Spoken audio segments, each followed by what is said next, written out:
وَلِكُلِّ أُمَّةٍ جَعَلْنَا مَنسَكًا. اعوذ باللہ من الشیطان الرجیم، بسم اللہ الرحمن الرحیم، الحمد للہ رب العالمین، والصلاة والسلام علی رسولہ الکریم صلی اللہ علیہ وآلہ وسلم۔ پچھلی گفتگو میں نے قربانی کی اہمیت اور اس کو ایک مستقل عبادت کے طور پر دین کے اندر جو مقام دیا گیا ہے اس کے اوپر قرآن و سنت کی روشنی میں جو ہے وہ گفتگو کی ہے۔ آج میرا جو موضوع ہے وہ ہے کہ قربانی کے کون کون سے ایسے جانور ہیں جن کا تذکرہ قرآن مجید نے کیا ہے اور جن کو قربانی کے لیے جو ہے وہ ذبح کیا جا سکتا ہے۔ اس سلسلے میں سب سے پہلی چیز جو ہمارے ذہن میں رہنی چاہیے، جو قربانی کی اہمیت اور فضیلت کے سلسلے میں نے گفتگو کی ہے، اسی کے تسلسل میں ایک بات میں آپ کے سامنے کرنا چاہ رہا ہوں کہ قربانی کو جو ایک مستقل عبادت کا درجہ دیا گیا ہے اور پھر اس کی اہمیت اور فضیلت اتنی زیادہ ہے کہ اللہ رب العزت نے قرآن مجید کے اندر متعدد مرتبہ ایک ہی جگہ پہ سورۃ الحج میں چند آیات میں اس کو بار بار ذکر کیا ہے، اور رسول اکرم صلی اللہ علیہ وسلم نے اپنی پوری زندگی کے اندر اس سنت کو جاری کر کے عمل کیا ہے۔ تو اس میں کون سا ایسا جذبہ جو کار فرما ہے، اصل جذبہ جو اس کے پیچھے کار فرما ہے وہ یہ ہے کہ ایک مومن مسلمان جو ہے وہ اللہ تعالیٰ کے حکم کے سامنے، اللہ کے دین کی سربلندی کے سامنے اپنی جان اور اپنے مال کی پرواہ نہیں کرتا۔ اس سلسلے میں یہ بہت زیادہ ضروری ہوگا کہ ہمیں اس واقعے کی طرف جو ہے وہ لازمی ذہن میں رہنا چاہیے جس جذبہ کو اللہ رب العزت نے استوار کیا ہے دین ابراہیمی کے اندر، ملت ابراہیمی کے اندر۔ حضرت ابراہیم علیہ السلام نے کس طریقے کے ساتھ جو ہے وہ خواب دیکھا، اور حضرت اسماعیل علیہ السلام نے کس طریقے کے ساتھ جو ہے وہ ان کے سامنے سر تسلیم خم کر دیا ہے، اور اسی سنت کو اللہ رب العزت نے پھر جو ہے وہ اس وقت سے جاری کیا ہے اور یہ قیامت تک جاری رہے گی۔ تو اس کے پیچھے جو جذبہ ہے اس کو ضرور ذہن میں رکھنا چاہیے۔ اور خیر حضرت ابراہیم علیہ السلام اور ملت ابراہیمی جو ہے اس کے کیا خد و خال ہیں اور کون کون سے اس کے سیلینٹ فیچرز ہیں جس کے اوپر جو ہے وہ امت مسلمہ کو اور رسول اکرم صلی اللہ علیہ وآلہ وسلم کی ذات مبارکہ نے اس دین اسلام کو استوار کیا، یہ ایک الگ موضوع ہے، اور اس کے اوپر انشاءاللہ العزیز ہم بڑی تفصیل کے ساتھ سیدنا ابراہیم علیہ السلام کی زندگی اور اس کے حوالے سے گفتگو کریں گے انشاءاللہ العزیز۔ لیکن جو جذبہ کار فرمایا ہے اس سلسلے میں آپ کے سامنے سب سے پہلے ایک قرآن مجید کا مقام جو ہے وہ ضرور رکھنا چاہوں گا، وہ ہے سورہ صافات، جو قرآن مجید کی جو ہے وہ 37 نمبر سورہ مبارکہ ہے۔ اس سورہ مبارکہ کی آیت نمبر 102 سے یہ مضمون شروع ہو رہا ہے، 101 سے، سورہ مبارکہ 101 سے۔ حضرت ابراہیم علیہ السلام جو ہیں انہوں نے دعا فرمائی، اعوذ باللہ من الشیطان الرجیم، رب ہب لی من الصالحین، اے اللہ آپ مجھے جو ہے وہ صالحین میں سے، نیکوکاروں میں سے، صالحین میں سے جو ہے وہ آپ مجھے بیٹا اور لڑکا عطا فرمائیے۔ فبشرناہ بغلام حلیم، بس ہم نے جو ہے ان کو ایک بہت ہی حلیم اور بردبار لڑکے کی بشارت دی ہے۔ دیکھیے قرآن مجید میں یاد رکھیے حضرت اسماعیل علیہ السلام کے لیے حلیم کا لفظ آیا ہے، اور حضرت اسحاق علیہ السلام کے لیے علیم کا لفظ آیا ہے، یعنی ان کے اندر جو ہے وہ حلیم یعنی بردباری، اور وہ علیم یعنی ان کے علمی لحاظ سے ممتاز ہونا، دونوں اپنی اپنی جگہ پر ان کی خصوصیات بیان ہوئی ہیں۔ تو مجھے جو ہے اللہ ایک بردبار لڑکے، جو حلیم لڑکا جو ہے وہ عطا فرمائیے، یہ قرآن مجید کے الفاظ ہیں۔ فلما بلغ معہ السعی، جب وہ پہنچ گیا ان کے ساتھ جو ہے وہ دو کرنے کی عمر کو، یعنی دوڑنے کی عمر کو، جوان ہو گئے وہ، قالا، تو ابراہیم علیہ السلام نے کہا، یا بنیا، میرے بیٹے، انی ارا فی المنام، بے شک میں جو ہے وہ خواب میں دیکھتا ہوں، انی اذبحک، کہ میں تمہیں ذبح کر رہا ہوں، فانظر ماذا تری، تو آپ بتائیے کہ آپ کی کیا رائے ہے اس بارے میں۔ تو حضرت اسماعیل علیہ السلام جو واقعتاً ہی جو ہے وہ غلام حلیم ثابت ہوئے، اور انہوں نے کہا، ابا جان یہ آپ جو ہے وہ دیکھیے بڑی سادہ سی بات ہے، ان کو پتہ تھا کہ میرے باپ جو ہیں وہ ابراہیم علیہ السلام اللہ کے نبی ہیں، اور اللہ کے انبیاء علیہ السلام کے خواب جو ہیں وہ وحی ہوتے ہیں اور سچے ہوتے ہیں، یہ عام لوگوں کے خواب کی طرح نہیں ہوتے۔ تو کہتے ہیں، قالا یا اباتی، انہوں نے کہا، اے ابا جان، بیٹے نے کہا، تفعل ما تؤمر، آپ کو جو حکم کیا جاتا ہے آپ اسے کر گزریے، ستجدنی انشاءاللہ من الصابرین، آپ جو ہیں وہ اللہ نے چاہا تو آپ مجھے صبر کرنے والوں میں پائیں گے۔ تو یہاں پر جو ہے وہ دیکھیے اسماعیل علیہ السلام ابراہیم علیہ السلام کو کہہ رہے ہیں کہ جو آپ کو حکم ہوا ہے وہ کر گزریے، یہ یعنی اس کا مطلب انبیاء علیہ السلام کا حکم خواب کے ذریعے ابھی آ جائے تو وہ امت کے لیے وہی حیثیت رکھتا ہے جو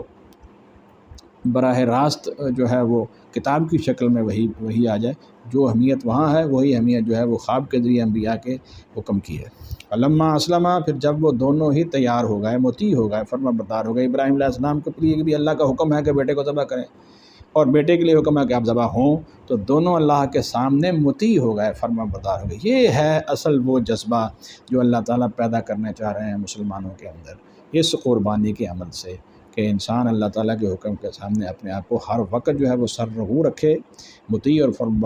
فرما بردار رکھے، اور اپنی مال اور جان کی قربانی سے کبھی دریغ نہ کرے۔ فلما اسلما، پھر جب وہ دونوں مطیع ہو گئے، تیار ہو گئے، وَتَلَّهُ لِلْجَبِينِ، تو ان کو جو ہے وہ کروٹ کے بل جو ہے یا الٹا لٹا دیا حضرت ابراہیم علیہ السلام نے اپنے بیٹے کو۔ وَنَادَيْنَاهُ أَن يَا إِبْرَاهِيمُ، تو ہم نے جو ہے وہ ابراہیم علیہ السلام کو اس وقت پکارا اور کہا قَدْ صَدَّقْتَ الرُّؤْيَا، البتہ تحقیق آپ نے تو اپنے خواب کو جو ہے وہ سچ کر دیا ہے۔ اِنَّا كَذَلِكَ نَجْزِي الْمُحْسِنِينَ، بے شک ہم اسی طرح جو ہے وہ نیکی کرنے والوں کو بدلہ دیتے ہیں۔ پھر اللہ رب العزت فرماتے ہیں اِنَّ هَٰذَا لَهُوَ الْبَلَاءُ الْمُبِينُ، اس کو معمولی نہ سمجھو لوگوں، یہ تو بہت بڑی ایک آزمائش تھی، بہت بڑی صریح آزمائش تھی جو اس سے ابراہیم علیہ السلام گزرے ہیں اور اس میں وہ کامیاب ہوئے ہیں۔ وَفَدَيْنَاهُ بِذِبْحٍ عَظِيمٍ، اور ہم نے اسماعیل علیہ السلام کے بدلے میں انہیں ایک عظیم القدر جو ہے وہ ذبح عظیم، یعنی ایک عظیم القدر ذبح کرنے کو جانور عطا فرما دیا۔ کیا مطلب ہے اس کا؟ کہ یہ عمل جو ہے اب حضرت اسماعیل علیہ السلام کو تو اللہ تعالیٰ نے اپنی خاص جو ہے وہ حکمت کے تحت، جو اللہ تعالیٰ کا فیصلہ تھا اس کے تحت جو ہے وہ ان کو ذبح نہیں ہونے دیا، لیکن اس کے بدلے میں حضرت ابراہیم علیہ السلام نے پھر قربانی کی، اور یہ عمل جو ہے وہ پھر جاری رہے گی اب قیامت تک۔ اس کے بارے میں اللہ فرماتے ہیں وَفَدَيْنَاهُ بِذِبْحٍ عَظِيمٍ، اور ہم نے بدلے میں دیا اسے اسماعیل کے ایک عظیم القدر جانور ذبح کرنے کو، وَتَرَكْنَا عَلَيْهِ فِي الْآخِرِينَ، اور ہم نے جو ہے اس کو پچھلے لوگوں کے اندر ایک عمل صالح کے طور پر اور ایک عمل مسنون کے طور پر قیامت تک جاری کر دیا ہے۔ یہاں سے بھی اس بات کی اہمیت جو ہے وہ واضح ہوتی ہے۔ یہاں میرا مقصد جو ہے وہ قربانی کے جانوروں پر گفتگو کرنے سے پہلے یہ ایک ایسا پہلو ہے جس کی طرف اشارہ کرنے کی ضرورت ہے کہ آخر ہم یہ جانور جو ہیں وہ ذبح کیوں کرتے ہیں، اس کو نہر کیوں کرتے ہیں، اور اللہ تعالیٰ کو یہ عمل کیوں محبوب ہے، اور رسول اکرم صلی اللہ علیہ وسلم نے اس کو کیوں جاری فرمایا ہے، اور سیدنا ابراہیم علیہ السلام اور اسماعیل علیہ السلام کے واقعے کے اندر یہ جو مقصد اور یہ جو جذبہ ہے اس کو کار فرما جو ہے وہ اور اس کو زندہ رکھنے کی ضرورت ہے۔ سلام علی ابراہیم، ابراہیم علیہ السلام پر سلامتی ہو، سلام ہو، کذالک نجزی المحسنین، اس طرح ہم جو ہے وہ نیکی کرنے والوں کو بدلہ دیتے ہیں۔ انہ من عبادنا المؤمنین، بے شک ابراہیم علیہ السلام ہمارے مومن بندوں میں سے تھے۔ وبشرناہ باسحاق نبیا من الصالحین، اور ہم نے پھر جو ہے ہم نے خوشخبری دی اسے اسحاق علیہ السلام کے بیٹے، یعنی اسحاق بیٹے کی، نبیا جو نبیوں میں سے تھا، من الصالحین و صالحین میں سے تھا۔ وبارکنا علیہ وعلی اسحاق، اور ہم نے برکت نازل کی ابراہیم علیہ السلام پر بھی اور اسحاق علیہ السلام پر بھی، یعنی ان کی آل کے اندر جو ہے وہ نبوت جاری فرما دی۔ ومن ذریتہما، اور ان دونوں کی اولاد میں سے، یعنی سیدنا اسحاق اور سیدنا اسماعیل علیہ السلام کی اولاد میں سے، محسن، نیکی کرنے والے لوگ بھی تھے، وظالم لنفسہ مبین، اور کھلم کھلا اپنے نفس پر ظلم کرنے والے بھی تھے۔ یعنی حضرت اسحاق علیہ السلام اور حضرت اسماعیل علیہ السلام کی آگے آپ دیکھیے، اسحاق علیہ السلام سے تو مسلسل یعقوب اور یوسف علیہ السلام، عیسیٰ علیہ السلام تک مسلسل انبیاء علیہ السلام آئے ہیں، اور حضرت اسماعیل علیہ السلام جو ہیں ان میں سے پھر سید الکائنات، سید الانبیاء، خاتم النبیین والمرسلین، حضرت محمد الرسول اللہ صلی اللہ علیہ وسلم تشریف لائے ہیں۔ تو یہ ان کی نسل کے اندر اللہ تعالیٰ نے برکت رکھی ہے، لیکن اور انبیاء کے بعد ان کے جو فالوورز ہیں ان کی دو قسمیں بیان کر دی ہیں، کچھ تو نیکی کرنے والے اور ماننے والے تھے، اور کچھ نے جو ہے وہ نافرمانی کی اور ظالموں میں سے ہو گئے۔ اللہ تعالیٰ ہمیں سیدنا ابراہیم علیہ السلام کے ان دونوں بیٹوں کی، جسے ملت ابراہیمی کو لے کر آگے بڑھے ہیں، ہمیں اللہ محسنین میں شامل فرمائے اور ظالمین سے اللہ تعالیٰ بچائے۔ تو یہ اس اور ایک موضوع یہاں ایک اور بھی ضمناً بات جو ہے وہ جاتے جاتے آپ کو بتا دوں کہ یہ جو ایک جو ہے وہ بہت بڑا ایشو اہل کتاب نے اور خاص طور پر یہود نے جو مشہور کیا ہے کہ حضرت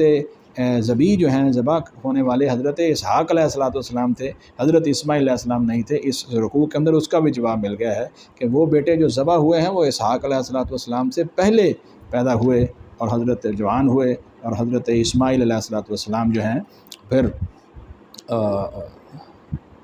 کی شکل میں ان کا نام اسماعیل رکھا گیا، اور پھر جو ہے ان کو حضرت ابراہیم علیہ السلام نے جو ہے وہ خواب کے حکم کے ذریعے اس کو پورا کرنے کے لیے ذبح کے لیے تیار کیا، اور وہ خود بھی تیار ہوئے اور اسی لیے ذبیح جو ہیں وہ حضرت اسماعیل علیہ السلام ہیں۔ اگرچہ اللہ رب العزت کی اس میں یہی فیصلہ اور تقدیر جو ہے وہ حکمت تھی کہ آپ کو جو ہے وہ بچا لیا جائے، کیونکہ دونوں کا جذبہ تو صادق تھا، اور جذبہ صادق جو ہے وہ جب سامنے آ گیا ہے، وہ مطیع اور فرمانبردار ہو گئے ہیں، تو اللہ تعالیٰ نے اس کی جگہ پر جو ہے وہ قربانی کی شکل میں ہمیں ذبح عظیم جو ہے وہ اس کو جاری کر دیا ہے قیامت تک کے لیے۔ یہ بھی اس کی اہمیت کو واضح کرنے کے لیے بڑا اہم مقام ہے۔ اور اس کے بعد جب یہ سارا کچھ ہو گیا تو پھر اللہ فرماتے ہیں بشرناہ باسحاق نبی من الصالحین، پھر ہم نے جو ہے اور ہم نے خوشخبری دی حضرت ابراہیم علیہ السلام کو اسحاق بیٹے کی جو نبیوں میں سے تھا اور صالحین میں سے بھی تھا۔ اس کا مطلب یہ ہے کہ اسحاق علیہ السلام ذبیح نہیں ہیں، بلکہ اسماعیل علیہ السلام جو ہیں وہ ذبیح اللہ ہیں، ذبح ہونے والے ہیں۔ یہ مسئلہ بھی جو ہے وہ لوگوں کو ذہن میں رکھنا چاہیے، اور اس کو قرآن مجید کے اس سورہ صافات کے مقام آیات مبارکہ نمبر 101 سے 113 کے درمیان جو بیان کیا گیا ہے، اس کو ہمیشہ مد نظر رکھنا چاہیے، اس کا ترجمہ پڑھنا چاہیے، اس جذبے کو کار فرما اپنے اندر رکھنا چاہیے اور زندہ رکھنا چاہیے۔ اور اس بات کی بھی وضاحت یہاں ہو گئی ہے کہ ذبح ہونے والے اسماعیل علیہ السلام تھے اور اسحاق علیہ السلام ان کے علاوہ دوسرے بیٹے تھے۔ اب ہم چلتے ہیں قرآن مجید کے حوالے سے کہ قربانی کے جو جانور ہیں، یہ ان کے لیے اللہ رب العزت نے جو اصطلاح استعمال کی ہے قرآن مجید میں، وہ الانعام یا بہیمۃ الانعام کے لفظ استعمال کیا ہے۔ یہ وہ جانور ہوتے ہیں جو چارہ کھاتے ہیں، مویشی جانور کہلاتے ہیں، اور اس کے بعد چارے کو ہضم کرنے کے لیے جگالی کرتے ہیں، رومیننٹس بھی ان کو انگریزی کے اندر ہم کہتے ہیں۔ یہ انعام اور بہیمۃ الانعام وہ جانور ہیں جن کو حلال جانوروں کے طور پر پیش کیا گیا ہے، سوائے ان جانوروں کے جن کو قرآن مجید نے جو ہے واضح طور پر جو ہے جیسے سور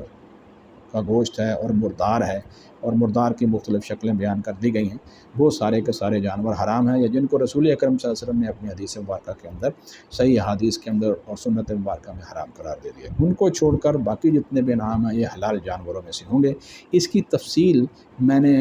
قربانی کی اہمیت کے اندر پورا جو سورۃ الحج کا مضمون بیان کیا تھا، آیات 2 رکوع آپ کے سامنے پڑھے تھے، اور اس میں اللہ رب العزت نے 4 یا 5 دفعہ جو ہے بار بار اس حکم کو جو ہے وہ رپیٹ کیا ہے، اور وہاں پر بھی اللہ رب العزت نے انعام اور بہیمۃ الانعام کے الفاظ جو ہیں وہ استعمال کیے ہیں۔ چنانچہ اس سلسلے میں پھر ان آیات مبارکہ کو آپ کے سامنے پھر ایک دفعہ پیش کر دیتا ہوں۔ مثلا 28 نمبر آیت میں اللہ رب العزت فرماتے ہیں وَيَذْكُرُ اسْمَ اللَّهِ فِي أَيَّامٍ مَّعْلُومَاتٍ عَلَىٰ مَا رَزَقَهُم مِّن بَهِیمَةِ الْأَنْعَامِ، یہ یعنی بہیمۃ الانعام یا چھپائے مویشیوں میں سے جو اللہ نے تمہیں رزق دیا ان کو دیا ہے، اس میں سے معلوم دنوں میں یعنی 10 ذی الحج سے 13 ذی الحج کے درمیان وہ اللہ کا نام لے کر ذبح کریں۔ یہ یہاں پر بہیمۃ الانعام آ گیا۔ 30 نمبر آیت مبارکہ میں آتا ہے وَأُحِلَّتْ لَكُمُ الْأَنْعَامُ، اور تمہارے لیے چوپائے حلال کر دیے گئے ہیں، اور آگے بھی یہی جو ہے وہ اسی سے حکم مستنبت ہوا ہے کہ بتوں کے نام پر انہیں ذبح نہ کرو بلکہ اللہ کے نام پر ذبح کرو۔ پھر آگے اللہ رب العزت نے جو بہت بڑی آیت مبارکہ جس کے اندر ایک پورا اصول بیان کر دیا ہے، آیت مبارکہ نمبر 34 میں وَلِكُلِّ أُمَّةٍ جَعَلْنَا مَنسَكًا، ہم نے ہر امت کے لیے قربانی جو ہے وہ مقرر کر دی ہے۔ میں نے پہلے کہا ہے کہ منسک کا لفظ جو ہے، مناسک کا لفظ جو ہے وہ ساری عبادات کے طریقے پر بھی بولا جاتا ہے، صرف حج کے طریقے کے اوپر بھی، حج عمرہ اور حج کے طریقے کے اوپر بھی مناسک کا لفظ بولا جاتا ہے، لیکن خاص طور پر اس کو قربانی کے لیے بھی استعمال کیا جاتا ہے۔ اور اس سورہ مبارکہ کی اس آیت مبارکہ سورۃ الحج کی آیت مبارکہ نمبر 34 میں تو یہ